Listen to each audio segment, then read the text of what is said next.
Passion fruit ఛానల్కి స్వాగతం సుస్వాగతం.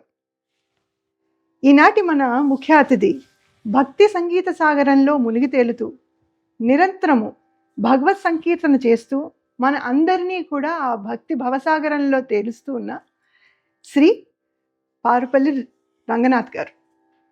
వీరు సంగీత సాహిత్య వాగ్గేయకారుల కుటుంబంలో జన్మించి అన్నమయ్య ప్రాజెక్ట్లో సంగీత వాగ్గేయకారు కింద కూడా ఉన్నారు.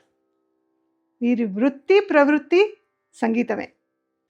ఆయనకి అది భగవత్ సంకల్పం అయితే ఆయన మీ ముందుకి తీసుకొచ్చి మిమ్మల్ని పరిచయం చేసే అదృష్టం నాది. అది నా భగవత్ ప్రసాదం. నా పేరు లావణ్య ఇంగువ. ఓం నమో వెంకటేశాయ. నమస్కారం అండి రంగనాథ్. నమస్తే అమ్మ. పారుపల్లి అని పేరు వినగానే చాలామంది ఫేమస్ పర్సనాలిటీ పేర్లన్నీ గుర్తుకొస్తాయండి. మీ కుటుంబ వివరాలు మాతో కాస్త షేర్ చేసుకుంటారా? తప్పకుండా అమ్మ. మా నాన్నగారి పేరు పారుపల్లి సత్యనారాయణ గారు, మా అమ్మగారి పేరు కామేశ్వరమ్మ గారు. మా నాన్నగారికి చిన్నప్పటి నుంచి వసుధ భగవంతుడు ఇచ్చిన ఆయన సంగీతం నేర్చుకోవాలి. గాన సరస్వతి బిరుదాంకితులు ఆయన పారుపల్లి సత్యనారాయణ గారు. అంటే మాది శ్రీకాకుళం, దివిసీమ శ్రీకాకుళం. ఆ విశాఖపట్నం దగ్గర ఉన్న శ్రీకాకుళం కాదు, రెండు ఉన్నాయి ఇక్కడ శ్రీకాకుళాలు. దివిసీమ కృష్ణా జిల్లా, దివిసీమ శ్రీకాకుళం మా పితామహ స్థానం, మా నాన్నగారు వాళ్ళది. చాలామంది మహా విద్వాంసులందరూ, గాయకులు, పారుపల్లి వంశం అంతా కూడా అక్కడి నుంచే మొదలైందనమాట. ఇంకొకరు చాలా ముఖ్యులైన వారు మా పెదనాన్నగారు. అంటే ఇప్పుడు ఆంధ్రదేశానికి చిరపరిచితులు. మా నాన్నగారేమో చిన్నప్పటి నుంచి పాడడం అవన్నీ ఆయనకి జన్మతః వచ్చేసింది. అదృష్టం. వారు గ్రామ్ఫోన్ రికార్డ్స్ ఆ రోజుల్లో కొలంబియా గ్రామ్ఫోన్ రికార్డింగ్ కంపెనీలో, హెచ్ఎంవి రికార్డింగ్ కంపెనీలో చాలా సంఖ్య, అంటే అప్పుడు పాటలు కాదు, అప్పుడు సంస్కృత పరంగా ఉండేవన్నీ, శ్లోకాలు, నారాయణ తీర్థస్వామి తరంగాలు. అప్పుడు కాలానుగుణంగా అవి జరిగేవి అన్నమాట. అవన్నీ ప్రత్యేకంగా రికార్డు చేసి రిలీజ్ చేసేవారు. బై ద సేమ్ టైం మంచి సేల్స్ కూడా అప్పుడు ఆ టైంలో పెద్దవాళ్ళందరూ అవి కొనుక్కునేవారు. దాంట్లో ఆయన రాణిస్తూ వచ్చి సినిమాల్లో, అంటే నాటకాల్లో వేసేవారు. తర్వాత మా నాన్నగారు తర్వాత సినిమాల్లో, అప్పుడు సినిమా అంటే ఒక సినిమా కూడా 1 సంవత్సరం 2 సంవత్సరాలు తీసేవారు. వారిట్లో పూర్వం లవకుశ, అంటే ఇప్పుడు ఎన్టీ రామారావు గారిది లవకుశ కాకుండా అంత క్రితం అదే డైరెక్టర్ గారు పూర్వం ఒకటి తీశారు. నేను చెప్పేది 1934లో. ఈ విషయం 1934లో మీరందరూ పుట్టుండరు అప్పుడు. 1934లో నేను కూడా పుట్టలేదు. నాకు అప్పటికి ఆ సినిమా రిలీజ్ అయిన 10 ఏళ్ల తర్వాత పుట్టాను నేను. అప్పుడు ఆ లవకుశ సిఎస్ రావు గారి ఫాదర్ సి పుల్లయ్య గారు డైరెక్టర్లో తీశారు అది. దాంట్లో మా ఇంకొక అన్నయ్య గారు, అంటే మా నాన్నగారు అన్న, ఆయన పారుపల్లి సుబ్బారావు గారు, మా నాన్నగారు సత్యనారాయణ గారు. వారిద్దరూ దాంట్లో, రాముడేమో మా పెదనాన్నగారు పారుపల్లి సుబ్బారావు గారు, మా నాన్నగారేమో ఇప్పుడు అంటే అలా చెప్తే తెలుస్తుందని చెబుతున్నా, ఇప్పుడు కొత్త లవకుశలో నాగయ్య గారు వేశారు ఆ క్యారెక్టర్, అప్పుడు మా నాన్నగారు వేశారు. వాల్మీకి క్యారెక్టర్ మా నాన్నగారు వేశారు. అలా సంగీతపరంగా గడిచిపోయింది వారిదంతా, మా నాన్నగారిది. తర్వాత వాళ్ళ అన్నగారు పారుపల్లి రామకృష్ణయ్య పంతులు గారు, very famous Karnataka Sangeetha Vidwan in Andhra Pradesh. ఆయన త్యాగరాజస్వామికి 4వ తరం వారు. త్యాగరాజస్వామి శిష్యులు, దాని శిష్యులు సుశ్రిల ఆకుమళ్ళ వెంకట సుబ్బయ్య గారు, త్యాగరాజస్వామి గారి శిష్యుడు. ఆయన శిష్యుడు సుశ్రిల దక్షిణామూర్తి శాస్త్రుల వారు. సుశ్రిల దక్షిణామూర్తి శాస్త్రుల వారు ఆంధ్రప్రదేశ్ పెదకళ్ళేపల్లి బందర్ దగ్గర, మచిలీపట్నం దగ్గర. వారు అటువైపు సౌత్కు వెళ్ళి వారి దగ్గర ఆకుమళ్ళ వెంకట సుబ్బయ్య గారు వారి దగ్గర నేర్చుకున్నారు. వారి సుశీల దక్షిణామూర్తి శాస్త్రుల గారి దగ్గర పార్పల రామకృష్ణయ్య పంతులు గారు కర్ణాటక సంగీతాన్ని అభ్యసించారు. అభ్యసించి చిన్నప్పటి నుంచి ఆయన కర్ణాటక సంగీతానికే అంకితం అయిపోయారు. తదుపరి సంవత్సరాల్లో చాలామంది ఇంట్లోనే శిష్యుల్ని ఇంట్లోనే ఉంచుకుని వారికి అన్నం పెడుతూ విద్య నేర్పించారు ఆయన. అది ఆయన జీవితం దానికే ధారపోశారన్నమాట. అటువంటి శిష్యుల్లో మంగళంపల్లి బాలమురళీకృష్ణ గారు ఒకరు, మా పెదనాన్న గారి శిష్యుడు. బాలమురళి గారు చైల్డ్ ప్రొడజీ. పట్టాభిరామయ్య గారి దగ్గర వాళ్ళ నాన్నగారి దగ్గర కొంత 8 ఏళ్ల ప్రాయంలోనే నేర్చుకుని తర్వాత ఆయన మా పెదనాన్న గారి దగ్గర ఆయన తీసుకొచ్చి, అంటే ఒక గురుముఖత గురు లేక ఎటువంటి గునికి తెలియకపోదని కీర్తన ఉంది. అలాగా గురువు ఉండాలని చెప్పి ఎంత చైల్డ్ ప్రొడజీ అయినా గురువు గారి దగ్గర నేర్చుకుంటే ఆయన బాలమురళి గారు అక్కడికి చేర్చి ఆయన తొడ మీద కూర్చోబెట్టుకుని విద్య నేర్పేవారు మా పెదనాన్న గారు, రామకృష్ణయ్య పంతులు గారు. అలా తర్వాత చాలామంది అన్నవరపు రామస్వామి గారు గ్రేట్ వైలన్ ఆర్టిస్ట్, పద్మశ్రీ బిరుదాంకితులు. తర్వాత నల్లాం చక్రవర్తులు కృష్ణమాచార్యులు గారు, అలా నేతి శ్రీరామశర్మ గారు, అలా చెప్పుకుంటూ పోతే చాలా వందల మంది ఉన్నారు ఆయన శిష్యులు. వారి ద్వారా అప్పుడు మా పెదనాన్నగారు ఇలా శిష్యురికం వీళ్ళందరికీ పాఠాలు చెప్తున్నప్పుడు, సంగీత పాఠాలు చెప్తున్నప్పుడే ఆల్ ఇండియా రేడియో అక్కడ విజయవాడలో మొట్టమొదటిసారిగా స్థాపించడానికి గవర్నమెంట్, భారతదేశ ప్రభుత్వం సంకల్పించింది. అప్పుడు గవర్నమెంట్ వారు మా పెదనాన్నగారిని సలహా అడిగారు, ఇక్కడ ఆర్టిస్టులు కావాలని. వీరి సలహా మీదట వీరి శిష్యులందరినీ అక్కడ విద్వాంసులుగా ఏర్పాటు చేయడం జరిగింది మొట్టమొదట ఆల్ ఇండియా రేడియోలో. అలా ఆల్ ఇండియా రేడియో ఆర్టిస్టులు అయిన వాళ్ళే బాలమురళి కృష్ణ గారు, అన్నవరపు రామస్వామి గారు, కృష్ణమాచార్యులు గారు, అలా చాలామంది అక్కడ ఉద్యోగాలు, అంటే ఆయన ఉపాధి కల్పించి అన్నం పెట్టి విద్య చెప్పడమే కాకుండా కూడా వారికి జీవితాన్ని ఒక మార్గదర్శకత్వం చేశారు ఆయన. అప్పుడు చేరిన వాళ్ళు తర్వాత మంచి మంచి జీతాలతో వారు రిటైర్ అవ్వడం కూడా జరిగింది గవర్నమెంట్ తరఫున. అది మా పెదనాన్న గారు ఇది. తర్వాత నా విషయానికి రావాలి కదా, మా తాతలు నేతులు తాగారంటే కుదరదు కదా. నేను చిన్నప్పటి నుంచి, అంటే ఒక విధంగా చెప్పాలంటే మా నాన్నగారి పోలికే వచ్చింది నాకు. చిన్నప్పటి నుంచి పాటలు పాడడమే నాకు. అంటే దాదాపు ఏజ్ ప్రకారం చెప్పాలంటే నాకు ఒక 8-9 ఏళ్ళప్పటి నుంచే నా వయసు. అప్పటి నుంచి అంటే సంగీతం అని చెప్పను కానీ నేను పాట మీద మక్కువ. పాటలు, అది సినిమా పాట అయినా కావచ్చు, ఒక లలిత గీతం కావచ్చు, ఏదైనా సరే ఆ పాట మీద సంగీతం పరంగా ఉండాలి ఏదైనా. అది నాకు మనసులోనే అది భగవంతుడు సంకల్పింపజేశాడు నాకు, నా మనసుకి. అప్పటి నుంచి నేను చెప్పేది ఇది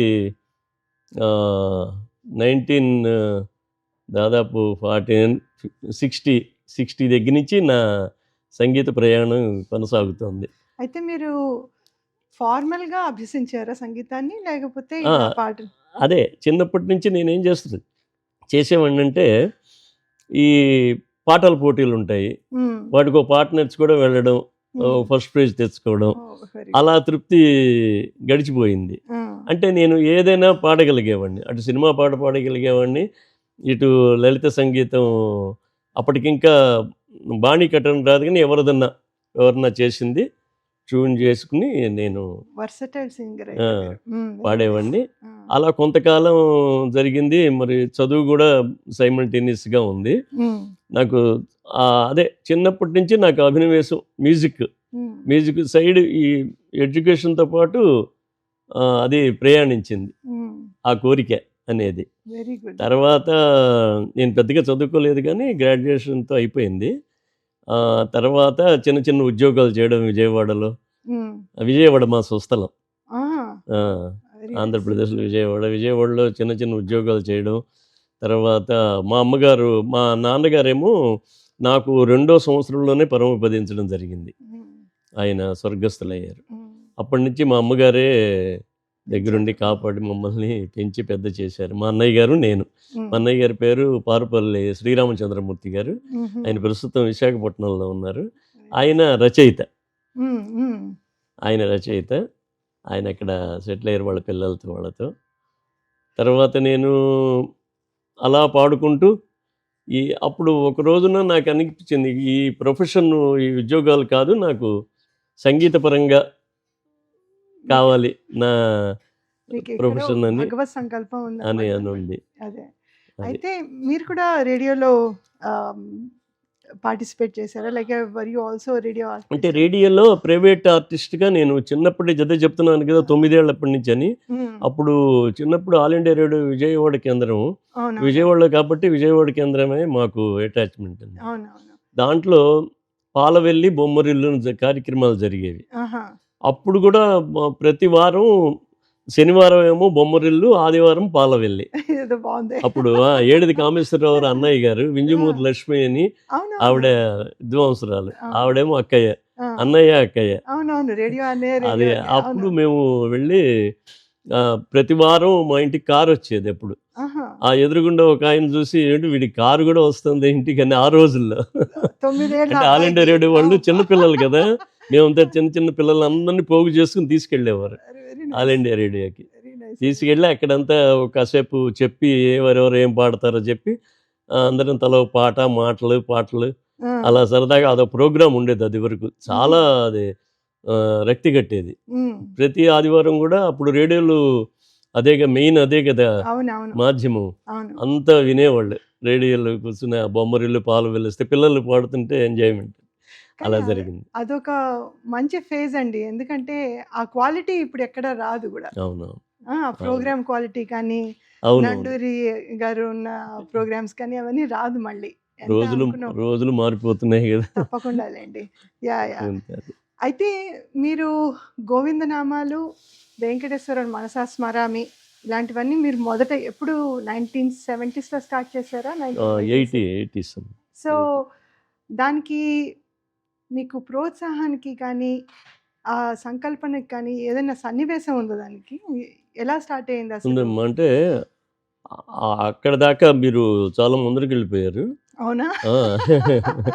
దాని ముందర నేను విజయవాడలో ఇలా అంటే దానికి నాంది ఎందుకునే చెప్తున్నాను నేను. చెప్పండి చెప్పండి. నేను విజయవాడలో ఉన్నప్పుడు నాకు బలమైన కోరిక ఉండేది.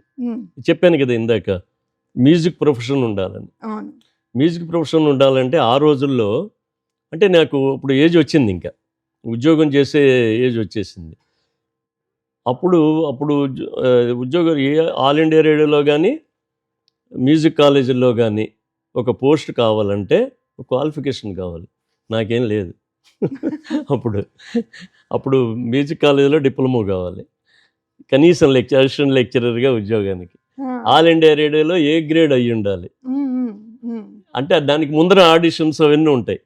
అవన్నీ పాస్ అయ్యి అంచెలంచెలుగా చేస్తే దాంట్లో సెలెక్ట్ అయితే, ఇంటర్వ్యూలో సెలెక్ట్ అయితే ఉద్యోగం వచ్చేది.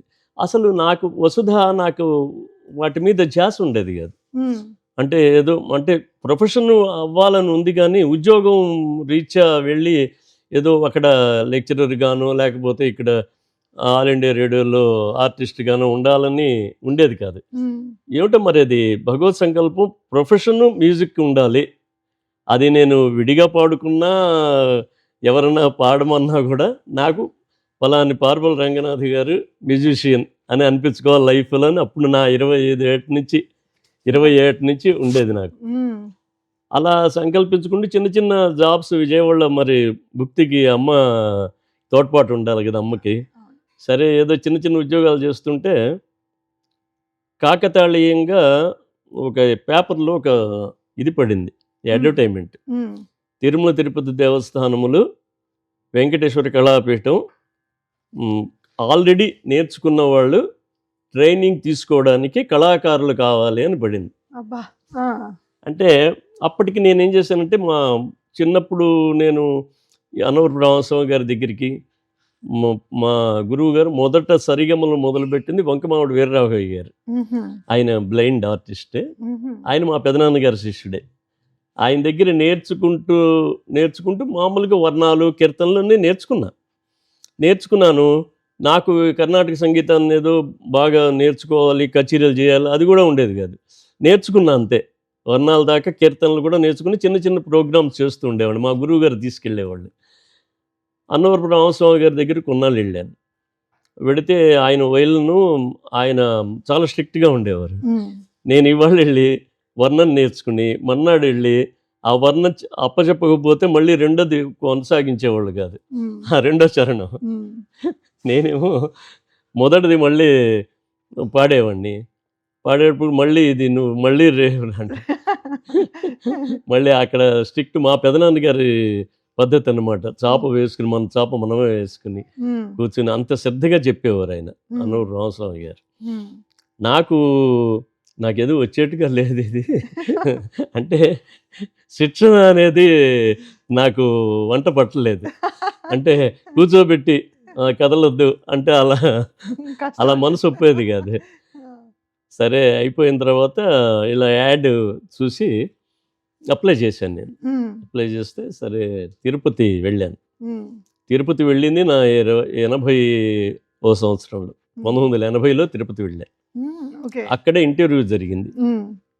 ఇంటర్వ్యూ జరిగితే దాన్ని 8 మందిని సెలెక్ట్ చేశారు. దాంట్లో నేను ఒకడిని. 8 మందిని అంటే ఇది సభారంజని కోర్స్ అనమాట.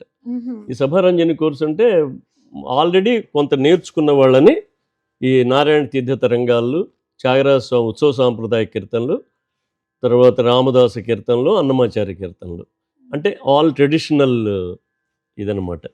అక్కడ నేర్చుకోవాలి. నేర్చుకోవడం ఎందుకంటే వాళ్ళ తిరుమల తిరుపతి దేవస్థానం తరఫున టెంపుల్స్లో పాడడానికి అని వాళ్ళు ఒక ఐడియా పెట్టుకుని అది నేర్చుకున్నాను నేను. 1 ఇయర్ అది కొనసాగింది. 1 ఇయర్ మేము 8 మంది. మిగతా దానికి సైమల్టేనియస్గా ప్రవీణ కోర్సు కూడా పెట్టారు వెంకటేశ్వర కళాపీఠంలో. ప్రవీణ కోర్సు అంటే డిప్లొమోకి పైన, అంటే అది పోస్ట్ గ్రాడ్యుయేషన్ కోర్సు లాగా. అది కర్ణాటక సంగీతం నేర్చుకోవడం అది మాకు సంబంధం లేదు. మేము ఓన్లీ పెర్ఫార్మెన్స్ వింగ్ నేర్చుకుని పాడడం, టెంపుల్స్లో పాడడం. అలా జరిగేటప్పుడు అది పివిఆర్కే ప్రసాద్ గారు అప్పుడు ఎగ్జిక్యూటివ్ ఆఫీసర్గా ఉండేవారు. ఆయన సంకల్పమే ఇది, ఈ వెంకటేశ్వర కళాపీఠం. అప్పటికే అన్నమాచార్య ప్రాజెక్టు, తర్వాత వెంకటేశ్వర మ్యూజిక్ కళాశాల అవన్నీ ఉన్నాయి, తిరుపతిలోనే ఉన్నాయి. ఇది ప్రత్యేకంగా వెంకటేశ్వర కళాపీఠం అని చెప్పి అవన్నీ తీసుకొచ్చి ఈ గొడుగు కింద చేయాలని ఆయన అభిప్రాయపడ్డారు. తర్వాత 1 ఇయర్ అయింది. 1 ఇయర్ 2 ఇయర్స్ అయింది. 2 ఇయర్స్ అయిపోయిన తర్వాత నా కోర్సు కంప్లీట్, సభారంజని కోర్సు కంప్లీట్ అయింది. సరే పివిఆర్కే ప్రసాద్ గారు అదే కంప్లీట్ అవ్వబోయే ముందర ఒక రోజు వచ్చారు. వచ్చి అందరినీ పాడమంటే నేను పాడాను. అందరూ పాడారు, నేను కూడా పాడాను. తొలుతగా అప్పుడు నేను అంత క్రితమే 2 సంవత్సరాలు ఉన్నాను కదా, అక్కడ అన్నమాచార్య ప్రాజెక్ట్ ఆఫీస్కి వెళుతూ ఉండేవాడిని.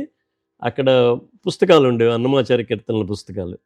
దాంట్లో ఒక కీర్తన నేను ట్యూన్ చేసుకున్నా, రంగపతి రంగనాథ అని, నీ సింగారాలే తెరచాయ శ్రీరంగనాథ అని పెద తిరుమలాచార్యుల వారి రచన. అది ఆల్రెడీ ఫస్ట్ నా తొలుత సంకీర్తన. అది నేను బాణీ కట్టింది. తర్వాత ఇప్పుడు 800 కీర్తనలు చేశాను. అప్పుడు ఆ కీర్తన రెడీగా ఉంది అంతే నా దగ్గర, అదొక్కటే ఉంది.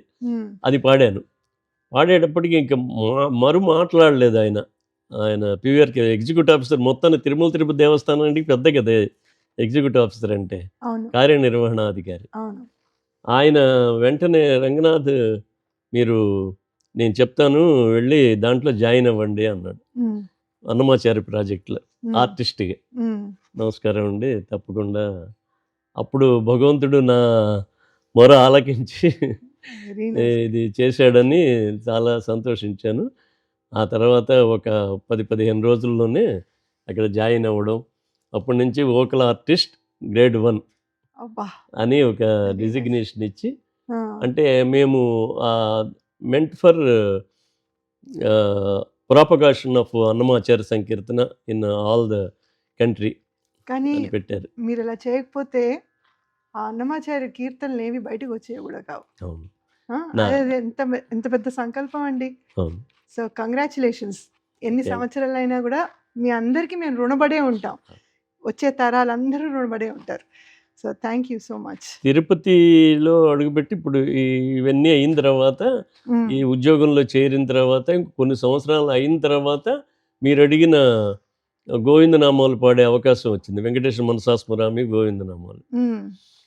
అది ప్రాజెక్టు తరఫున మేము మామూలుగా ఈ అన్నమయ్య కీర్తనలు ఇంకా ప్రతి టెంపుల్ ఆంధ్రప్రదేశ్లోనే కాకుండా అవుట్ ఆఫ్ స్టేటు ప్రవాస ఆంధ్రులు దాకా కూడా వెళ్ళి మేము వాళ్ళు పిలిపించేవారు మమ్మల్ని.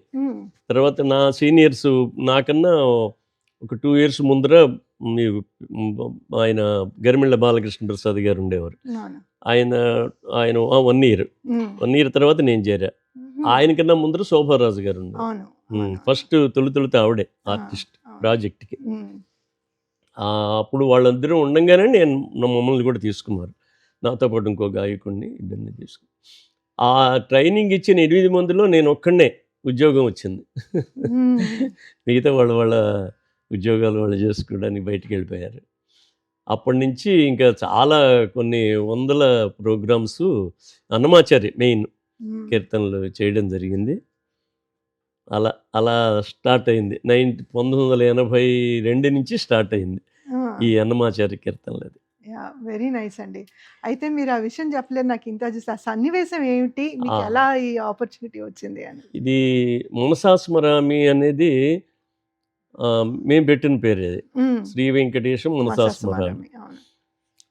అది అక్కడ మామూలుగా అప్పటికి నేను ఈ ఉద్యోగంలో చేరిన తర్వాత రికార్డింగ్స్ చేస్తూ ఉండేవాడిని. ఈ కంపెనీల వాళ్ళు పిలిపించి నన్ను, రికార్డింగ్ కంపెనీస్ వాళ్ళు పిలిపించి డివోషనల్ సాంగ్స్ చేస్తూ ఉండేవారు.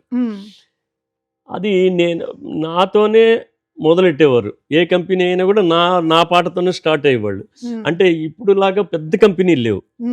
ఇప్పుడు మీరు అనుకుంటే మీరు ఒక రికార్డింగ్ కంపెనీని స్టార్ట్ చేసి మీరు చేసిన తర్వాత అది సూపర్ హిట్ అయిపోయేది మీ రికార్డింగ్ కంపెనీలో నేను పాడేటప్పటికి. వాళ్ళు అలా కొన్ని వందలు చేశారు. తర్వాత తొలుతుగా నాదే, నా వాయిస్తో చేసేవాళ్ళు. అలా నాది ఫస్ట్ అన్నమాచార్య కీర్తనల కన్నా ముందర ప్రారంభమైంది భక్తి కీర్తనలే.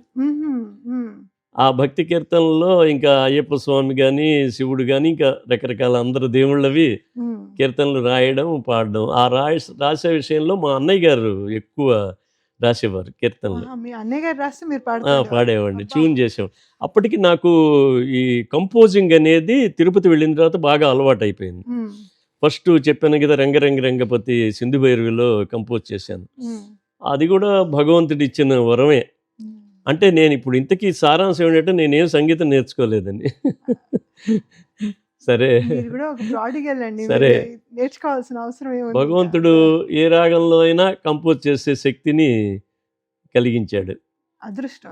అది పెద్దల ఆశీస్సులు, మా నాన్నగారి ఆశీస్సులుగా భావిస్తాను ఇప్పటికీ నేను. సరే, ఆ కంపెనీల వాళ్ళు ఇలా పాడుతుంటే రికార్డింగ్ కంపెనీలు కొండ మీద ఈ క్యాసెట్స్ షాప్స్ ఉండేవి ఎక్కువ. ఈ అందరు అప్పుడు ఘంటసాల గారివి, నమో వెంకటేశ, ఏడుకొండల వడ, అవన్నీ అమ్ముతూ ఉండేవారు వాళ్ళు. ఒక కంపెనీ వారు వచ్చి మాకు వెంకటేశ్వర మనసాస్మరామి అని నేమ్ పెట్టుకున్నాను. తర్వాత ఆ సబ్జెక్ట్ ఏంటంటే ఫస్ట్ ఇక్కడ మన విజయవాడలో గుంటూరు అనుకుంటా వారిది, కోట సచ్చిదానంద శాస్త్రి గారు, ఆయన హనుమత్ గానం అని ఒకటి పాడేవారు. హరికథలో చివరికి హనుమంతుడి మీద ఇదే ట్రెండ్, ఫస్ట్ ఆయనదే చూన్నది. అలా కావాలండి మాకు వెంకటేశ్వర స్వామి మీద అని అడిగారు వాళ్ళు. అది నా అదృష్టం అంతే. వాళ్ళని అడిగితే నేను దాన్ని వెంకటేశ్వర మనసాస్మరామి అంటే ఏం చేయాలో, అదేమో హనుమత్ గానం అంటే అది ట్రెడిషనల్ సబ్జెక్ట్.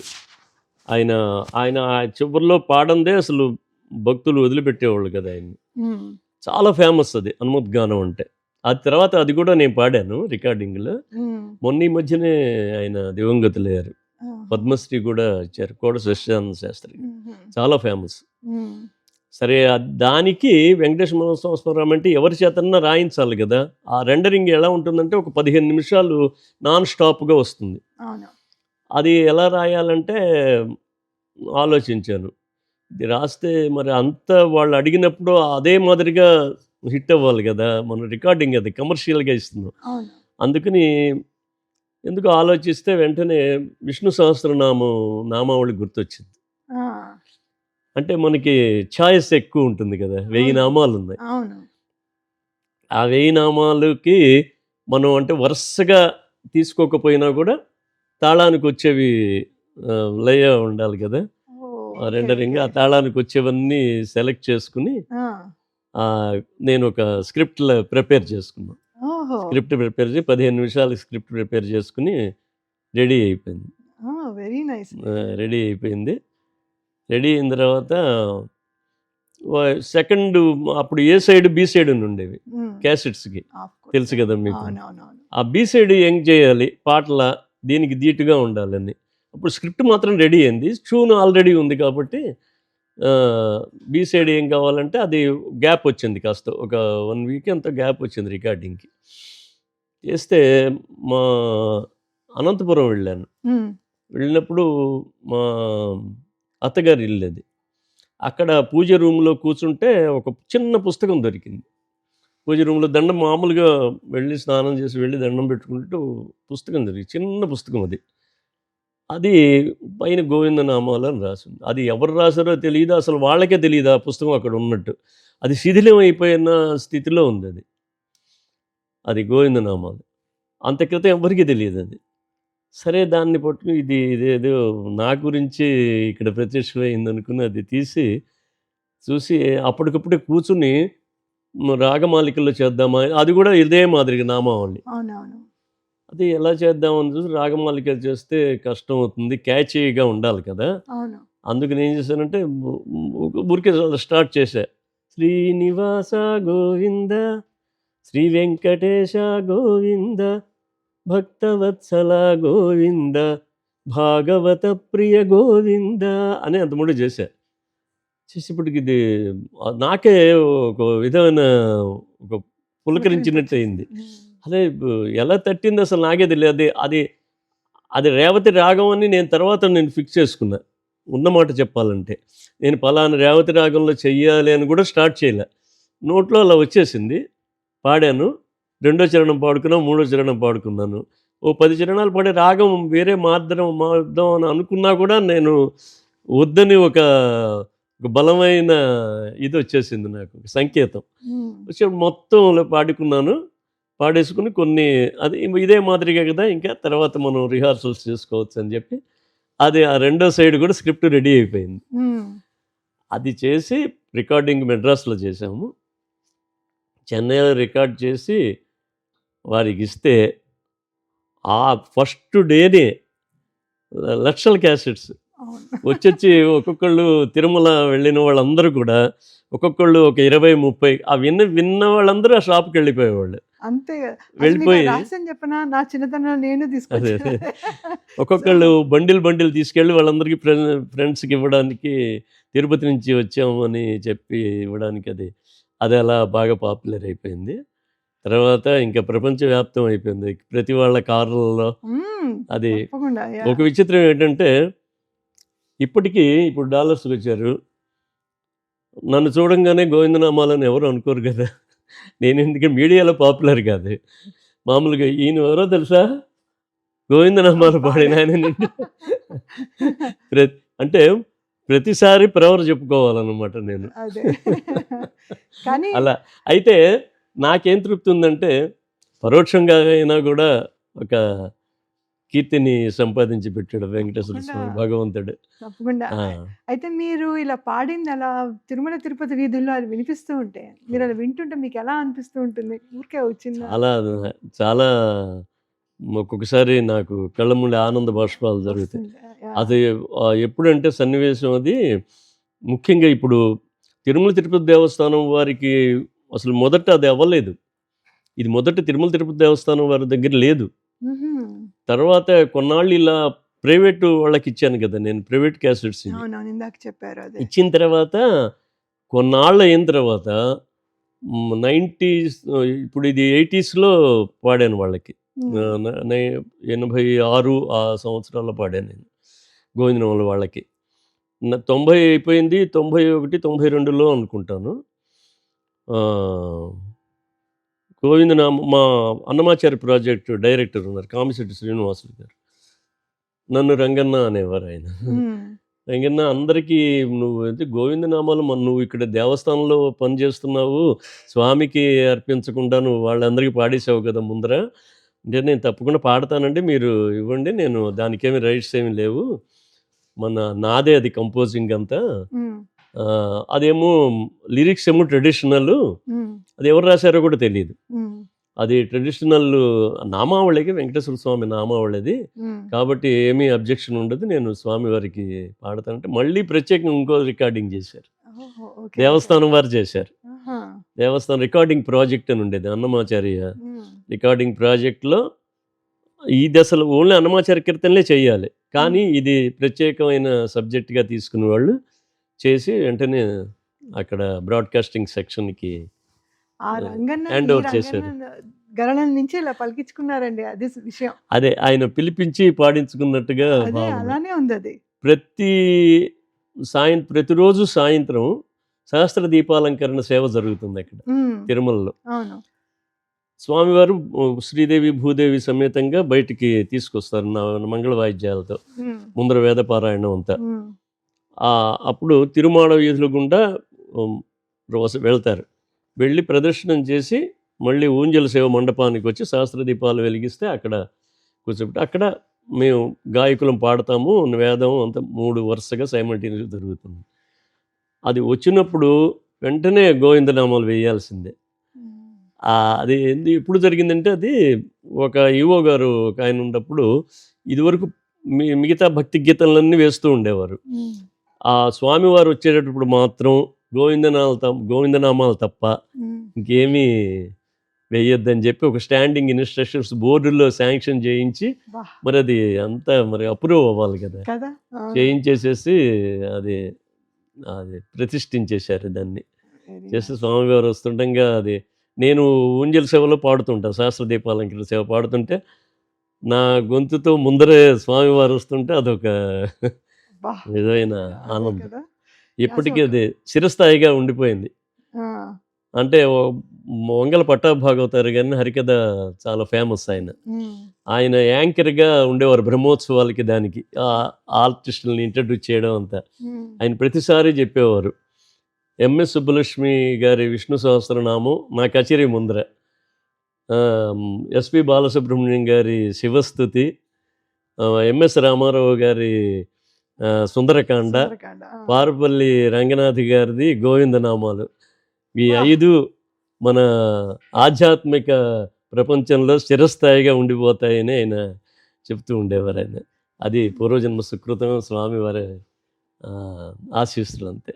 మిమ్మల్ని ఇలా పరిచయం చేయడం నా అదృష్టం. అయితే మా డాలస్ వాళ్ళందరికీ, యుఎస్లో ఉండే వాళ్ళందరికీ కూడా కదా. అయితే ఈ ప్రపంచం అంతా తిరగడానికి కూడా అన్నమయ్య కీర్తనల కన్నా కూడా నాకన్నా చాలా ముందర పాడిన వాళ్ళు ఉన్నారు, విద్వాంసులు చాలామంది ఉన్నారు అన్నమయ్య కీర్తనలు. నన్ను ఈ గోవిందనామాలు మనసాస్మరమే ప్రపంచం అంతా తిప్పుతోంది. మొన్న ఈ సంవత్సరం నేను దాదాపు 10 times దాకా నుంచి వస్తున్నా అమెరికాకి. ఈ సంవత్సరం సిలికాన్ ఆంధ్ర ఆనంద్ గారు పెద్ద ఎత్తులో అక్కడి నుంచి డాలస్ వచ్చి చేశారు. ఈ ఉత్సవం చేసి ప్రత్యేకంగా నన్ను ఈ సప్తగిరి సంకీర్తనలు, గోవిందనామాలు వీళ్ళ చంద్ర చేత పాడించడానికి ఒక నాయకత్వాన్ని ఇచ్చి నాకు అక్కడి నుంచి పిలిపించారు. అది చాలా సక్సెస్ఫుల్ ప్రోగ్రామ్ అండి. అది ఈసారి అలా వచ్చాను. 6,000-7,000 మంది వచ్చారు ఆ ప్రోగ్రామ్ కి. అవును, చాలా బాగా జరిగింది. కన్యాకుమారి గారు కూడా ఫస్ట్ ముందర వైలను కచేరీ జరిగింది. ఆవిడ గోవిందనామాలు వాయించారు. వాయించి ఆపుతూ ఇది ఈ క్రెడిట్ పార్పల్ రంగనాథ్ గారికి దక్కుతుంది. అయ్యో, ఆవిడ పెద్ద విద్వాంసురాలు, పద్మశ్రీ బిరుదాంకితులు, ఇది దక్కుతుంది, ప్రతి వారు మిలియన్స్లో వింటూ ఉంటారు, ఈ క్రెడిట్ వారికి దక్కుతుందంటే నేను లేచి నమస్కారం చేశాను. అయ్యో! ఎంత అది అదృష్టం అండి. అంత మీరు ఇదైంది. ప్రతి భక్తి పూర్వకంగా దండం పెట్టుకునే వాళ్ళందరి నాలికల మీద మీరే అవును. వెతుకుతూ ఉంటారు. అది ఎంతటి వెరీ నైస్.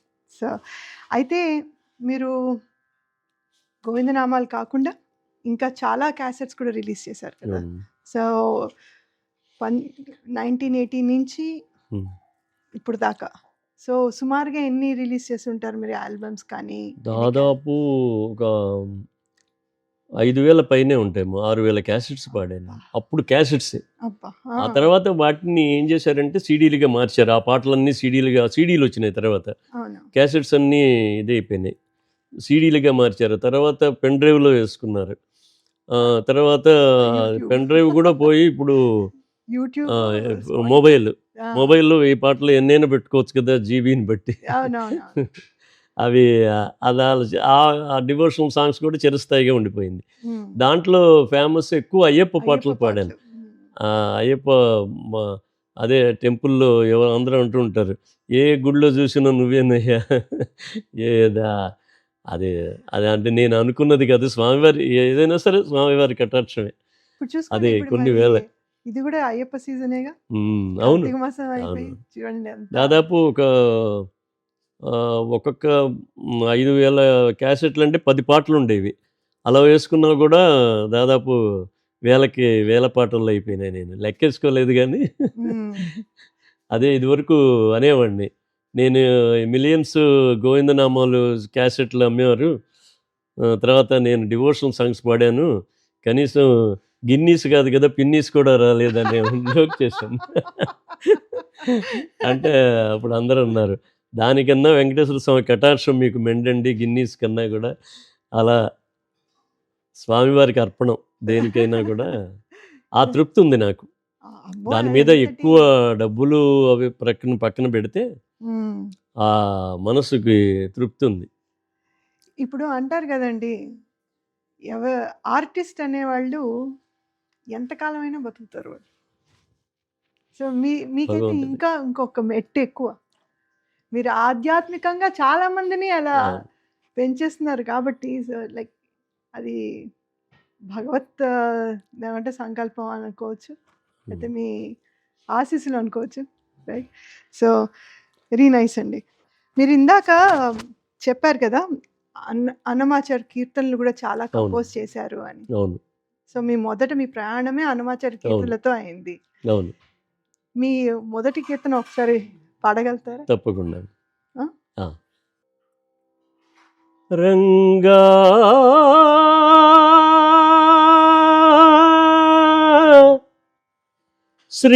శ్రీరంగా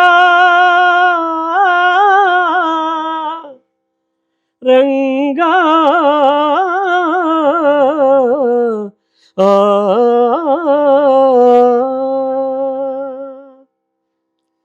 రంగ రంగ రంగపతి రంగనాథ నీ సింగారాలే తరచాయ శ్రీరంగనాథ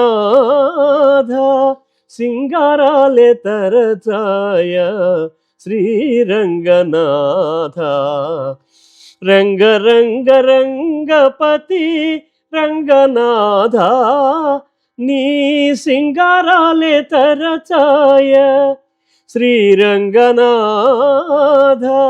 సింగారాలే తరచాయ శ్రీరంగనాథ రంగనాథ శ్రీరంగనాథ రంగనాథ శ్రీరంగనాథ పట్టపగలే మాతో పలచగనవ్వేవు ఒట్టులేల పెట్టుకునేవో రంగనాథ పట్టపగలే మాతో పలచగనవ్వేవు ఒట్టులేల పెట్టుకునేవో రంగనాథ వట్టి మాకులిగిరిల్చు వడిని మాటలు వింటే వట్టి మాకులిగిరిల్చు వడిని మాటలు వింటే రట్టడివి మేర మీరకు రంగనాథ రంగనాథ శ్రీ రంగనాథ రంగ రంగ రంగపతి రంగనాథ నీ సింగారాలే తరచాయ శ్రీరంగనాథ సింగారాలే తరచాయ శ్రీరంగనాథ రంగనాథ శ్రీరంగనాథ రంగనాథ శ్రీరంగనాథ కావేరి రంగమున కాంతపై పాదాలు చాచి రావు పోవు ఎక్కడికి రంగనాథ ఆ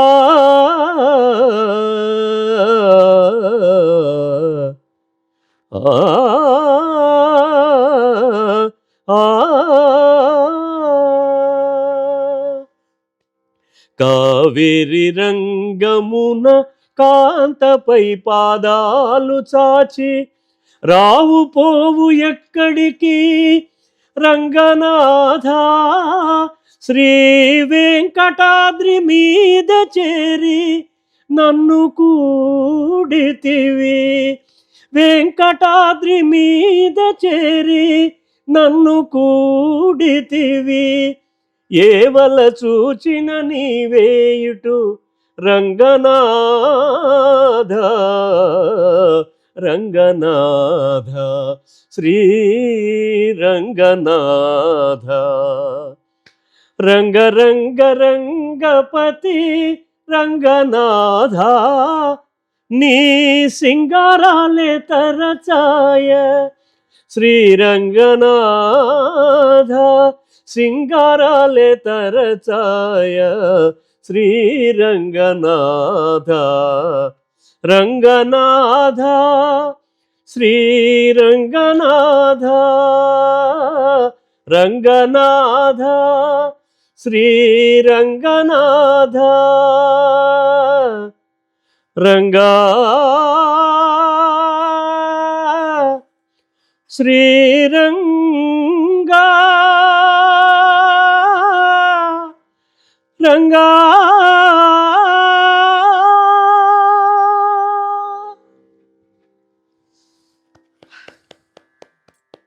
ఇది పాడంగానే నాకు స్వామివారి కొలువులో అవకాశం దొరికింది. వాహ్! ఒక్కసారి నా క్షణకాలం మీరు నన్ను తిరుపతి తీసుకెళ్ళిపోయారండి. తిరుమలకి తీసుకెళ్ళిపోయారు. ఈ కీర్తనని తర్వాత రాఘవేంద్రరావు గారు అన్నమయ్య సినిమా తీస్తూ దాంట్లో మా అన్నమాచార్య ప్రాజెక్టుని సంప్రదించారు. ఎందుకంటే కొత్తగా కీరవాణి గారు మ్యూజిక్ డైరెక్టర్గా నియమించిన తర్వాత ఆయన చేత ముందర అన్నమాచార్య కీర్తనలు కొత్తవన్నీ తీసి రికార్డ్ చేద్దామని అనుకున్నారు. ఎవరో చెప్పారట, ఇప్పుడు మీరు ప్రత్యేకంగా అది ట్యూన్ చేస్తే అవి పాపులర్ అయ్యేటప్పటికీ కొన్ని సంవత్సరాలు పడతాయి, బాగా వినికిడి ఉన్న కీర్తనలు ప్రాజెక్టు వారు తయారు చేశారు కాబట్టి నేను బాలకృష్ణ ప్రసాద్ గారు ఇంత క్రితం శోభారాజు గారు పాడినవి, తర్వాత డి పశుపతి గారు, నేదురుని కృష్ణమూర్తి గారు, బాలమురళి కృష్ణ గారు, నీవుకున్న చిన్న సత్యనారాయణ గారు, వీళ్ళందరూ మహామహులు అందరూ చేసినవన్నీ సిద్ధాన్నంగా ఉన్నాయి, వడ్డించిన విస్తరలాగా. అప్పుడు కీరవాణి గారిని అడిగితే తప్పకుండా పెడదామని వారు ఒప్పుకున్న తర్వాత రాఘవేంద్ర గారు అన్నమాచి దేవస్థానం వారిని సంప్రదించి మేము కంపోజ్ చేసిన కీర్తనలు కొన్ని తీసుకోవడం జరిగింది. దాంట్లో ఇది కూడా ఒకటి. ఈ రంగరంగ రంగపతి కూడా ఆ సినిమాల్లో మాత్రం ఎస్పి బాలసుబ్రహ్మణ్యం గారు పాడారు. దాంట్లో ఒక 2 చరణాలే, ఒక చరణమే ఉంటుంది, ఒక చరణం పల్లవి లింక్ సాంగ్స్లో పెట్టారు. అది తర్వాత అది బాగా పాపులర్ అయింది, అలా జరిగిందనమాట. అయితే ఇది ఒకటి, ఈ కీర్తన ఒకటిను అలర చంచలమైన ఆత్మలందును ఉయ్యాల పాట. అది కూడా మీకు వినిపిస్తాను. తప్పకుండా. ఈ 2 నేను కంపోజ్ చేసిన ఈ 2 కీర్తనలు ఆ సినిమాలో చోటు చేసుకున్నాయి. ఆహా! Very nice. ఇదండి. అయితే మీరు ఎప్పుడైనా సినిమాలకు కూడా పాడారా అండి? అదర్ దెన్ భక్తి గీతాలు? అదొక కథ ఉందమ్మా. ఇంటర్వ్యూలో అది ఫస్ట్ నాకు సినిమా క్రేజే ఉండేది. ఆ! ఈ చిన్నప్పటి నుంచి సినిమాలో పాడదామనే ఉండేది. ఒకసారి అంటే బాగా పెద్దయిన తర్వాత సిరివెన్నెల సీతారామ శాస్త్రి గారు నాకు బాగా కుటుంబానికి బాగా ఆయన ఫ్రెండ్ గుంటూరే ఆయన. గదా! గుంటూరు, విజయవాడ ప్రాంతమే గుంటూరు, గదా! కాకినాడ వారిది. కాకినాడ. ఆయన బాగా ఫేమస్, వారు బాగా సన్నిహితులు నాకు. ఆహా! తర్వాత ఆకెళ్ళ సూర్యనారాయణ గారు గాని రచయిత. అవును. Of course. వీళ్ళందరూ మాకు ఫ్రెండ్ సర్కిల్. హుహు. ఆయన రంగనాథ్ ఎందుకు నువ్వు సినిమాలో ఎందుకు పాడకూడదు, గొంతు బాగుంది కదా నువ్వు అని ఆయన అన్నారు. పాడొచ్చంటే అమ్మో అదే అక్కడ వెళ్ళి ఉండాలండి. అప్పటికే బాలసుబ్రహ్మణ్యం గారు ఉన్నారు. తర్వాత ఆ, ఆ, మనోహర్ రామకృష్ణ గారు కూడా ఉన్నారు. ఉన్నారు. రామకృష్ణ వి గారు రామకృష్ణ ఉన్నారు. అంత ఇద్దరు ఉన్నారు. మీరు పాడిస్తే పాడతానన్న ఊరికి కేవలంగా. ఆయన ఒక పాట రాశారు. అప్పుడు సరే మెడ్రాసులోనే మేము ఇలా కలిసింది. తిరుపతికి చెన్నై దగ్గర కదా. ఇలా చెన్నైలో ఉన్నప్పుడు ఇది జరిగితే ఆ, విసు గారిని, ఆ! విసు గారు. విసు డైరెక్టర్ విసు, అవునవునవునవును. ఆయన శ్రీమతి ఒక సంసారమే బహుమతి, చదరంగం. సంసారం చదరంగం డైరెక్ట్ ఎగ్జాక్ట్లీ అయింది. ఆ! శ్రీమతి ఒక బహుమతి అని ఒక సినిమా తీస్తున్నారు. అవునవును. ఆ! అప్పుడు ఆకెళ్ళ సూర్యనారాయణ గారు దానికి రచయిత, ఆహా! Script writer. హుహు. పాటలు శ్రీ శాస్త్రి గారు, హుహు. సీతారామ శాస్త్రి గారు. హ్మ్. అయినా ఒక పాట నువ్వు పాడు, అయితే బాలు గారు కూడా పాడతారు ఆ పాట, ఇద్దరు కలిసి పాడాలి అని. తప్పకుండా పాడతానని. అలా ఫస్ట్ అక్క బావ మా అమ్మ నాన్న అని ఒక పాట రాశా ఆయన. అది చంద్రమోహన్ మీద, నా వాయిస్ ఏమో నరేష్ హ్మ్. నరేష్ మీద, తులసిరామని బాలయ్య గారి యాక్టర్, బాలయ్య గారి అబ్బాయి. హ్మ్. దానికేమో బాలసుబ్రహ్మణ్యం గారు, నాదేమో నరేష్ వాయిస్. హుహు. అక్క బావ మా అమ్మ నాన్న ఓహ్! యెస్. ఎక్కువ కాదా మా ప్రాణం కన్నా, అదే అలా పాట. అది శంకర్ గణేష్ కంపోజ్ చేశారు. అది అప్పుడు ఏవిఎం స్టూడియోలో వెళ్ళాను. మామూలుగా నాది అంటే అప్పటికే వచ్చేసింది టెక్నికల్గా, విడివిడిగా పాడుకోవచ్చు. బాలు గారు రాలేదు అప్పటికి. ఫస్ట్ నా వాయిస్ చేసేసారు. చేసిన తర్వాత నేను పాడుతున్న చివరిలో ఆయన వచ్చారు. ఆయన ఆయన పాడారు. తర్వాత కొన్ని ఇద్దరం కలిపి పాడవలసినవి ఉన్నాయి. అది కంపల్సరీ అనమాట. ఆయన కూడా పాడారు, మీ ఇద్దరం కలిసి పాడాం. అప్పటికి బాలసుబ్రహ్మణ్యం గారు తెలుసు నాకు, హుహు. బాగా తెలుసు. హ్మ్. ఎలా తెలుసు అంటే నేను ఈ రికార్డింగుల్లో ఇలా అనుకుంటుండగానే నాకు ఈ ప్రొఫెషన్, నాకు సేల్స్ రిప్రజెంటేటివ్గా ఏవిఎం వాళ్ళది సరస్వతి స్టోర్స్ అని ఉండేది, రికార్డింగ్ కంపెనీ, కొలంబియాలో నేను కొన్నాళ్ళు పనిచేశా. ఇది నేను చదివానండి మీ గురించి. హ్మ్. హ్మ్. కొలంబియాలో నేను పనిచేశా. హ్మ్. సేల్స్ మొత్తం ఆంధ్రప్రదేశ్ కంపెనీకి సేల్స్ ఆఫీసర్గా వర్క్ చేశా. హ్మ్. అప్పుడు బాలసుబ్రహ్మణ్యం గారు వీళ్ళందరూ పరిచయం, సుశీల గారు వీళ్ళందరూ అప్పుడు వస్తూ ఉండేవారు. హ్మ్. ప్రతి దసరాకి అక్కడ విజయదశమి నాడు ఒక పూజా కార్యక్రమం చేసినప్పుడు కొలంబియా ఆర్టిస్ట్ అనమాట వీళ్ళందరూ. హ్మ్. సౌందరరాజన్ తమిళ్లో, హ్మ్. ఆయన, బాలసుబ్రహ్మణ్యం గారు, సుశీల గారు, జానక్ గారు వీళ్ళందరూ కొలంబియా వాళ్ళు. హ్మ్. ఘంటసాల గారు హెచ్ఎంవి ఆర్టిస్ట్. హుహు. అప్పుడు సంతకాలు చేసేవాళ్ళు కదా, అగ్రిమెంట్. అవును. ఇంక దేనికి దాన్ని పాడకూడదు అది. అప్పుడు పూజా కార్యక్రమంలో అప్పుడు బాగా నేను కూడా ఇలా పాడాలని అనుకుంటూ ఉండేవాడిని అప్పుడు. హ్మ్. తర్వాత అలా చేరిపోయేవాళ్ళం దేవస్థానం ద్వారా హ్మ్. తిరుపతి. మెయిన్ నాకు ప్రొఫెషన్ రావడానికి వెంకటేశ్వర స్వామి కారణం, గాయకుడిగా స్థిరపడడానికి. ఆ ఒక్క పాట, అదే లాస్ట్ అండ్ ఫైనల్ సాంగ్ నాది ఆహా! సినిమాది. అంతే. యాహ్! అంటే తర్వాత అంటే అదొక ప్రపంచం. అంతే. యాహ్! ఇది ఒక ఆధ్యాత్మిక ప్రపంచం, సినిమా అదేది ఒక ప్రపంచం. అంతే. దాంట్లో చాలా డక్కాముక్కీలు, నాకంత ఓపిక లేకపోయింది. సరే స్వామివారు ఎలాగో పిలిచారు, తిరుపతి వచ్చేసాను. ఇంకెందుకులే ఇది వదులుకోవడం ఎందుకని చెప్పి, వెరీ నైస్. అందరూ అన్నిటికీ పనికిరారు కదా అనుకుని తప్పకుండా. దీంట్లో చేశాను. మరి మీ సంగీత వారసత్వానికి మీరు ఎవరినైనా ఎంచుకున్నారా? మీ పిల్లలకి ఇస్తున్నారా? మీ ప్లాన్ ఏంటి మరి నెక్స్ట్ దాన్ని? అంటే నేను భగవంతుడి దేవుల్లో ఏదో ఈ ప్రొఫెషన్, ఇది స్వామివారు వచ్చింది. చాలామంది నన్ను అడుగుతారు, కీర్తనలు నేర్పుతారు. ఇక్కడికి నేను చాలా ఏళ్లబట్టి వస్తున్నాను. ఆన్లైన్ నేర్పుతారా అదే అని. నాకెందుకునో ఈ టీచింగ్ సైడు అంత అభిరుచి లేదు యాక్చువల్గా. అంటే నాకు మామూలుగా మా అబ్బాయిల వాళ్ళు మామూలుగా పుట్టుకతో నాతోనే వాళ్ళలాగానే వాళ్ళందరూ పాడుతున్నారు. వారసత్వం అంటూ ఏమీ లేదు. అది అది అది వారసత్వం అనేది దేనికి వస్తుందంటే కర్ణాటక సంగీతం, కేవలం కర్ణాటక సంగీతానికి ఇప్పుడు అన్నమాచార్య కీర్తనలు అంటే భగవంతుడి దయ వల్ల ఉన్న పేర్లల్లో నాది కూడా ఒక ప్రముఖంగా వినిపిస్తూ ఉంటుంది. కర్ణాటక సంగీతానికి నేర్చుకోవడం అంటూ ఉంటుంది. మీకు అర్థం కాలే? కర్ణాటక సంగీతానికి ఒక శిష్య పరంపర ఉంటుంది.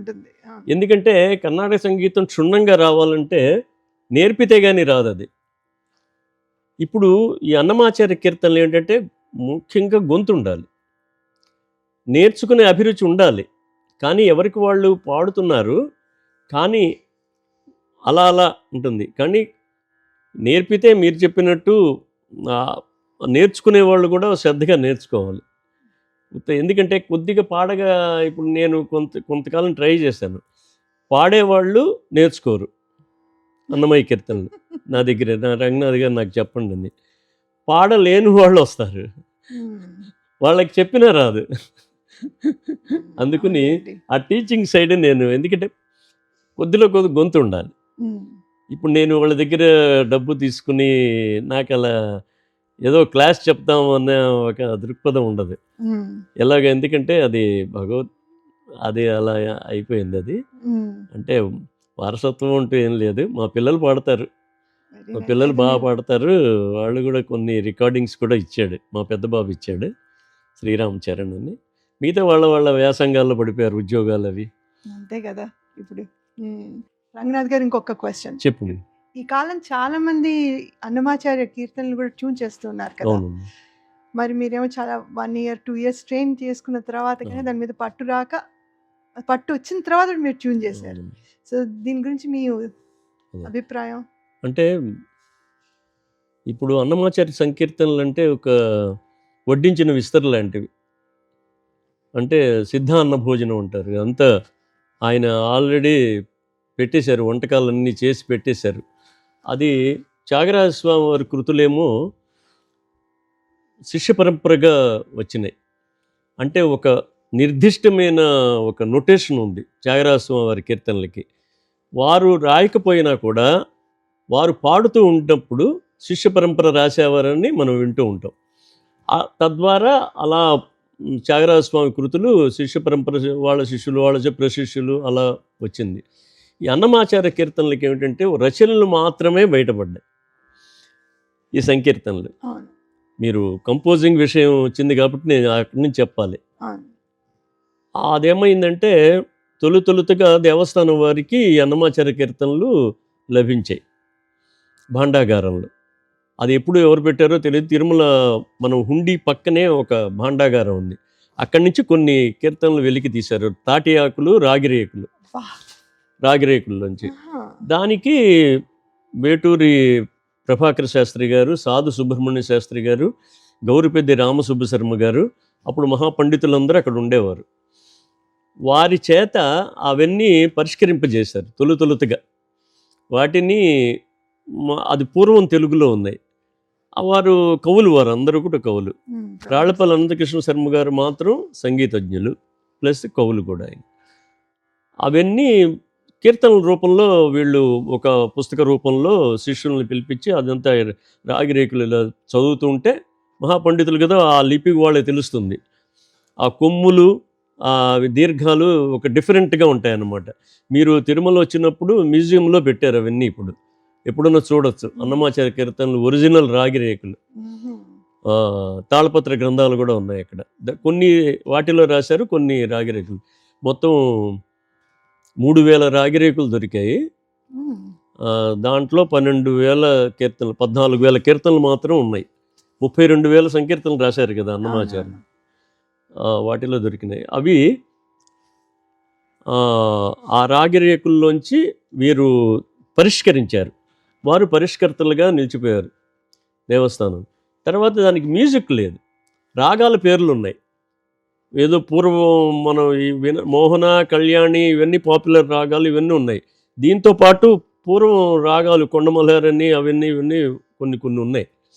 ఆ రాగాలు తెలీదు, దానికి పాట ఎలా ఉంటుందో తెలియదు, ఎలా పాడుకోవాలో తెలియదు. అప్పుడు తొలుతొలుతగా కొన్ని కీర్తనలు విద్వాంసులకు ఇచ్చారు. ఆ విద్వాంసులకు ఇచ్చిన వాళ్ళల్లో మన మల్లిక్ గారని all India radio, Vijayawada all India రేడియోలో ఒక పెద్ద ఆర్టిస్ట్ ఆయన, కందుల మల్లికార్జునరావు గారు. ఆయన తొలుతొలుతగా అదివో అల్లదివో తందనా అన్న పాటల్ని ట్యూన్ చేశారు. బాణీ కట్టింది ఆయన. అదివో అల్లదివో అదేంటి తందనా నాహి అని. ఆ 2 పాటలు ఫస్ట్ వారికి ఇచ్చారు. తర్వాత అక్కడ మహామహులందరూ సంగీతజ్ఞులు ఒకళ్ళ తర్వాత ఒకళ్ళకి వెళ్ళినాయి ఈ కీర్తనలన్నీ. దేవస్థానం వారే తొలుతొలుతుగా సంగీతం కూర్చడానికి, ఎందుకంటే నొటేషన్ లేదు కదా, చేశారు. అలా కోవలోనే తర్వాత నేదునూరి కృష్ణమూర్తి గారు, మిగతా పెద్ద పెద్ద మ్యూజిషియన్స్ అందరి చేత కూడా చేయించి కొన్ని కీర్తనలు బయటికి మ్యూజికల్ సంగీతపరంగా బయటకు వచ్చినాయి. అవి తర్వాత అన్నమాచార్య ప్రాజెక్టు పెట్టడం, తర్వాత కొంతమందిని ఆర్టిస్టుల్ని మాలాంటి వారిని అందరినీ అక్కడ నియమించడం జరిగిన తర్వాత మేము ఆ పాత కాకుండా కొత్తవి తీసుకున్నాం. అంటే చేసినవే చేయకూడదు. తర్వాత మేమేం చేసామంటే దేవస్థానం వారికి చెప్తే వారు ఒక నిబంధన పెట్టారు, చేసిన కీర్తనలు చేయకూడదు, దేవస్థానం మేము మట్టం, బయటికి వెళ్ళిపోతే మార్చేస్తున్నారు. మేము ఒక విజ్ఞప్తి చేసాం. ఇప్పుడు ఇందాక మీరు అడిగిన కంపోజింగ్స్ అందరూ చేస్తున్నారు కదా అని, మేమేంటంటే బాగా పాపులర్ అయినవి కీర్తనలు మళ్ళీ చేయకండి రాగాలు వేరే. ఇప్పుడు అదివో అల్లదివో కూడా కాంట్రవర్సీ ఇదివరకు ఒకసారి వచ్చింది. ఇలా అదివో అల్లదివో తందనాలంటే ఎవరో ఒక కర్ణాటక సంగీత విద్వాంసుడు అదేదో లైట్గా ఉంది క్లాసికల్లో చేద్దామని, పేర్లు వద్దు కానీ క్లాసికల్లో చేద్దాము అని చేశారట. చేసిన తర్వాత అది ఆల్రెడీ పాపులర్ అయిపోయింది, అది అల్లదివో అని మధ్యమ అవుతుంది. తర్వాత శోభారాజు గారు కూడా రికార్డింగ్ ఇచ్చి ఆవిడ పాడారు, కంపోజింగ్ మాత్రం మల్లిక్ గారు చేసింది. ఆఫ్ కోర్స్ అదివో అల్లదివో తందనాన వారి వల్ల పాపులర్ అయింది, ఆ క్యాసెట్ వల్ల ఫస్ట్ తెలుగు. అది అలా మేము దేవస్థానం వారు కూడా రిక్వెస్ట్ చేశారు. మా ఆర్టిస్టులు అందరూ మాత్రం మేము తప్పనిసరిగా ఆ రూల్ని మేము పాటిస్తూ చేస్తున్నాం. తర్వాత కీర్తన కంపోజింగ్ విషయంలో అంటే నేను ఒక మాట అనాల్సి వస్తుంది. అంటే ఇప్పుడు బాగా వినేవి సినిమా పాటలు, మీకు అర్థం కదా, ఆ సినిమా కంపోజింగ్స్ ప్రభావం ఈ మనం ట్యూన్ చేస్తుంటే మీద పడుతుంది ఏదో ఒక దాంట్లో. ఇప్పుడు ఏదో డివోషనలే అనుకుందాం, భక్త ప్రహ్లాదులో ఇస్రావారు చేసిన నారాయణ అనే పాట ఫలానా, లేకపోతే పాత పాటలు ఏవో సంథింగ్ మన బుర్రల్లో ఉంటాయి. ఈ ఆర్టిస్టులు ప్రతిభ, ఈ కాస్త అనుభవం, ఈ చేయగల అనుభవం ఉన్నవాళ్ళు అంటే వెంటనే అదేదో వినికిడిగా ఉంది కదా అని చెప్పి ఈ అన్నమాచార్య కీర్తనకి అది పెట్టేయడం, అలా చేయకూడదు. చేస్తే అది ఇప్పుడు మనం ఈ అన్నమాచార్య కీర్తన ఏదైనా పాడితే, నేను 800 చేశాను, ఒకదానికొకటి సంబంధం ఉండదు. ఒక రాగానికి రాగాలు ఉంటాయి, మోహన్లోనే ఒక 10 ఉండొచ్చు, కళ్యాణిలోనే ఒక 20 ఉండొచ్చు, కానీ బాణీల్లో తేడా ఉంటాయి. ఇప్పుడు కళ్యాణిలో ఇందిరవడ్డించయింపుగను చిందక ఇట్లే భుజించవో స్వామి, ఇందిరవడ్డించయింపుగను అక్కళ పాశాలు అప్పాలు వడలు పెక్కైన సైదంపు పేణులును సక్కెర రాసులు సజ్జోఘృతములు కిక్కిరియనారగించవో స్వామి, ఇందిరవడ్డించయింపుగను చిందక ఇట్లే భుజించవో స్వామి, ఇందిరవడ్డించయింపుగను. ఇది కళ్యాణ రాగంలో. ఇదేమిటంటే ఈ రాగమే ఈ స్టైల్లోనే ఎందుకు పాడాలంటే సాహిత్యాన్ని బట్టి. ఇందిర వడ్డించ ఇంపుగనంటే బాగుండదు కదా. అర్థమైంది. అందుకని నేను కోరుకునేది ఏంటంటే ఆ కళాకారులందరినీ ఎవరైనా ఇప్పుడు నా కన్నా చిన్న చిన్న పిల్లలు కూడా రేపు పెద్ద కళాకారులు అవుతారు కదా. ఒక కీర్తన అంతా ఒకసారి చూసుకుని అదేమిటి అసలు దేని గురించి రాశారు, ఆయన భావం ఏమిటి, అవన్నీ మనసులో పెద్దవాళ్ళు చేసినవి కూడా అంత అలాగే చేశారు. నేదురుని కృష్ణమూర్తి గారు చేసిన, బాలమురళి గారు నారాయణతే నమోను భజన్ టైపు నారాయణతే నమో అని అది వెంటనే ఒక బాణి మనం అనంగానే అది ప్రజల రసజ్ఞుల మనస్సుల్లో దూరిపోవాలంతే, దానికి ఇంక తిరిగి ఉండకూడదు. ఒక బాణి ఏదో 800 కీర్తనలు చేసామంటే ఏదో ఏ రాగంలో అయినా చేసుకోవచ్చు. ఇప్పుడు ఈ కళ్యాణిలో ఇందిర వడ్డించ విన్నారు మీరు. అదే కళ్యాణిలో వేరే రచనకి వేరే మాదిరిగా చేయాలి. శృంగార సంకీర్తన ఒకటి ఉంది అన్నమాచార్యది, మాయదారి చేతలింక మానవయ్య ఆయము మోచినదే ఆనతీయవయ్య అని. దానికి మనం కర్ణాటక బాణీలో చేస్తే అంతగా ఒప్పదు అని నా భావన. అది అలాగా ఇప్పుడు రాళ్లపల్లి అనంతకృష్ణ శర్మ గారు ఒక పీఠికలో కూడా రాశారు పరిష్కారం, ఈ కీర్తనలు పరిష్కరిస్తున్నప్పుడు అన్నమాచార్య త్యాగరాజస్వామి వారి కృతులు రాగ ప్రధానాలు, అన్నమాచార్య వారి కృతులు భావ ప్రధానాలు. మనం కంపోజింగ్లో భావాన్ని ప్రకారం పోతూ ఉండాలి. ఇది క్లాసికల్లోనే ఉండాలి, ఇది దీంట్లోనే ఉండాలి, ఇది బాగా ఇది చెయ్యాలి, నెరవులు వేయాలి, అది కాదు ప్రధానం. అన్నమాచార్య కీర్తనలు భావం హృదయంలోకి వెళ్ళిందా లేదా, ఆయన వినే శ్రోత ఆనందిస్తున్నాడా లేదా, త్యాగరాజస్వామి వారి కృతులు ఆయన తాదాత్మ్యంగా పాడేశారు, అది అది ఫిక్స్ అయిపోయినాయి. ఇవి అది ఆనందిస్తారు. ఇది మన చేతుల్లో పడినప్పుడు, మనం స్వతంత్రత తీసుకున్నప్పుడు మనం కొద్దిగా ఒళ్ళు జాగ్రత్త పెట్టుకుని చేయాలి. ఇప్పుడు ఈ మాయదారి చేతలు ఇంకా మానవయ్య ఉంది, కళ్యాణే సేమ్ ఇందిర వడ్డించ కళ్యాణి, ఇది కళ్యాణే. ఇప్పుడు ఇందిర వడ్డించయింపుగను అని చేసాం, మాయదారి చే అని అంటే వ్యక్తి కట్టకపోవచ్చు.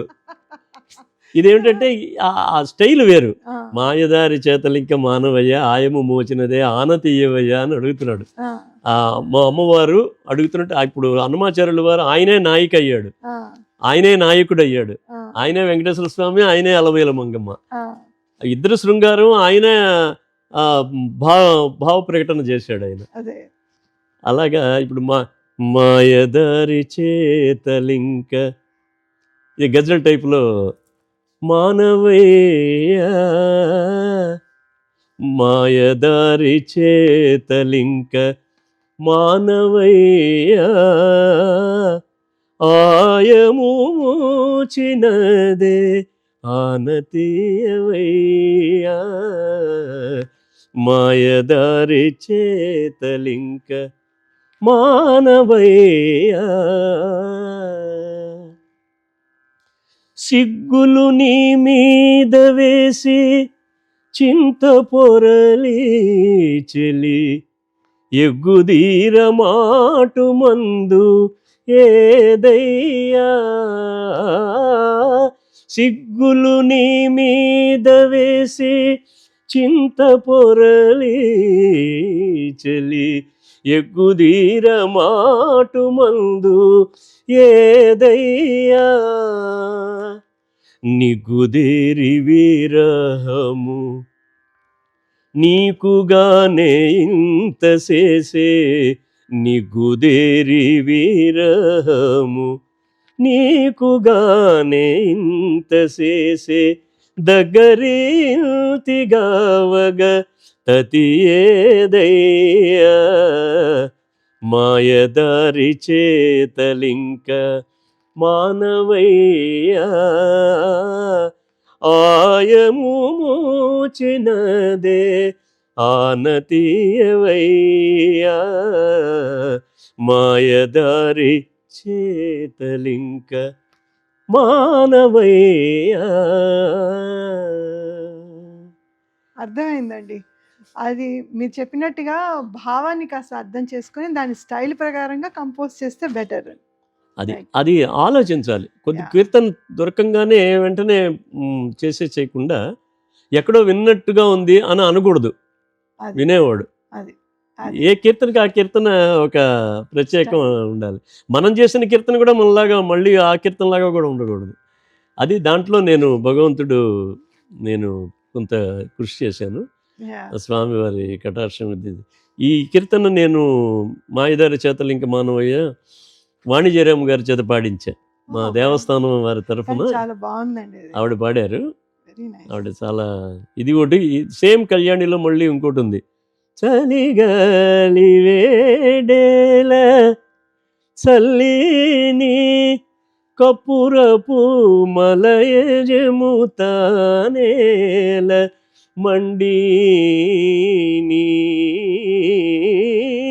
చలిగాలి వేడేల చల్లిని.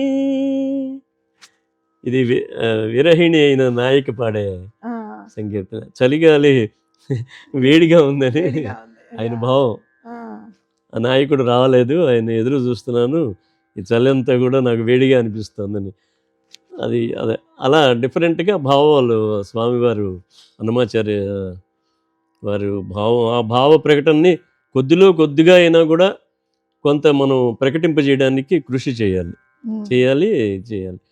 ఇప్పుడు మామూలుగా మేము ఆధ్యాత్మిక ఇప్పుడు ఈ కచేరీల్లో ఈ శృంగార సంకీర్తనలు పాడడానికి ఎక్కువ స్కోప్ ఉండదు మాకు.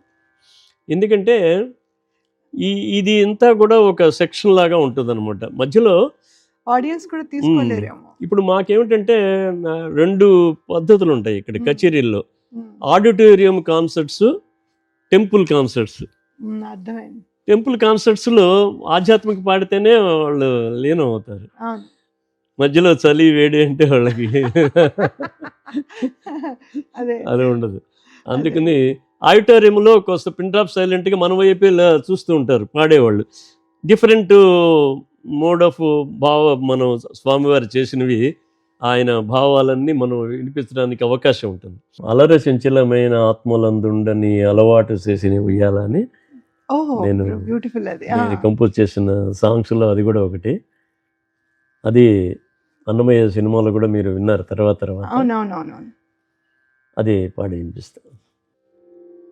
అలర చంచలమైన ఆత్మలందుండని అలవాటు చేసెని ఉయ్యాల. అలర చంచలమైన ఆత్మలందుండని అలవాటు చేసెని ఉయ్యాల. పలుమారు ఉచ్ఛ్వాస పవనమందుండని భావంబు తెలిపెని ఉయ్యాల. పలుమారు ఉచ్ఛ్వాస పవనమందుండ నీ భావంబు తెలిపెని ఉయ్యాల.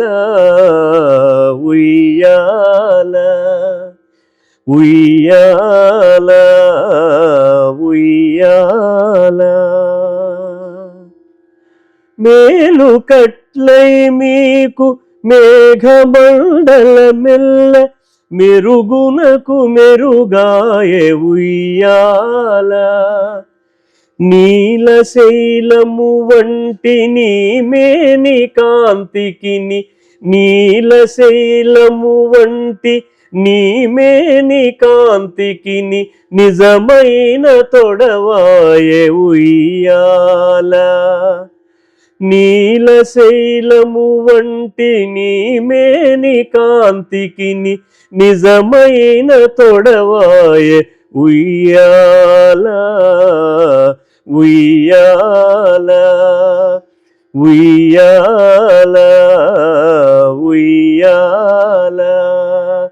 అలర చంచలమైన ఆత్మలందుండని అలవాటు చేసెని ఉయ్యాల. పలుమారు ఉచ్ఛ్వాస పవనమందుండ నీ భావంబు తెలిపెని ఉయ్యాల. ఉయ్యాల ఉయ్యాల. కమలాసనాదులకు కన్నులకు పండుగై గణుతింపనరుదాయె ఉయ్యాల. కమలాసనాదులకు కన్నులకు పండుగై గణుతింపనరుదాయె ఉయ్యాల. కమనీయమూర్తి వెంకటశైలపతి నీకు కడువేడుకై ఉండే ఉయ్యాల. కమనీయమూర్తి వెంకటశైలపతి నీకు కడువేడుకై ఉండే ఉయ్యాల ఉయ్యాల ఉయ్యాల ఉయ్యాల. అలర చంచలమైన ఆత్మలందుండని అలవాటు చేసెని ఉయ్యాల. పలుమారు ఉచ్ఛ్వాస పవనమందుండ నీ భావంబు తెలిపెని ఉయ్యాల ఉయ్యాల ఉయ్యాల ఉయ్యాల ఉయ్యాల ఉయ్యాల.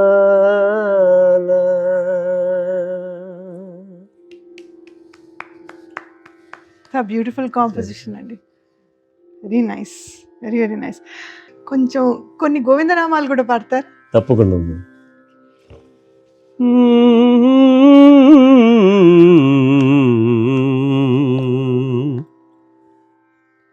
ఏడుకొండలవాడ వెంకటరమణ గోవింద గోవింద. ఆపదముక్కులవాడ అనాథరక్షక గోవింద గోవింద.